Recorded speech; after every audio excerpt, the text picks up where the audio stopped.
Attorney Okay, yung Topacio ginawa kay explains Pangulong what Duterte, Interpol's red Na notice pagdating means dito, in inaresto, Tagalog. dinala sa Hague. Tama ba yon o mali? Mali. Mali. O, unang-una, punta muna tayo doon sa sinabi ni Pangulong Marcos. Sabi niya, kaya daw inaresto si Pangulong Duterte kasi may red notice daw ang Interpol. Okay.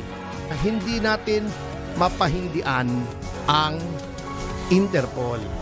Mr. President, hindi ko sasabihin sinungaling kayo ha. Ayoko yun kasi ginagalang ko kayo bilang Pangulo natin. Ang sasabihin ko lang, hindi ko sasabihin sinungaling kayo, sasabihin ko lang hindi po totoo yung sinasabi ninyo. Walang katotohanan yung sinasabi ninyong hindi pwedeng pahindian ang Interpol. Ano ba yung red notice? Ang red notice, it is a request. Ito ay pakiusap. Okay. To law enforcement worldwide sa lahat ng may kapangyarihan sa buong mundo to locate and provisionally arrest a person upang hanapin at arestuhin ang isang tao pending extradition, surrender or similar legal action. Okay. Para arestuhin ang isang tao bago magkaroon ng extradition, pagsuko o katulad na aksyong legal. Ito pa.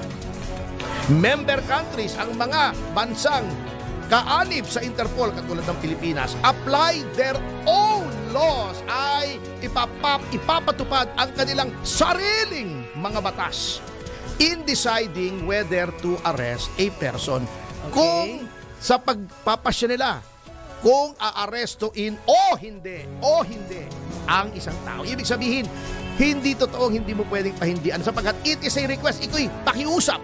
Ito hindi isang utos. O, di ba? The Interpol cannot compel.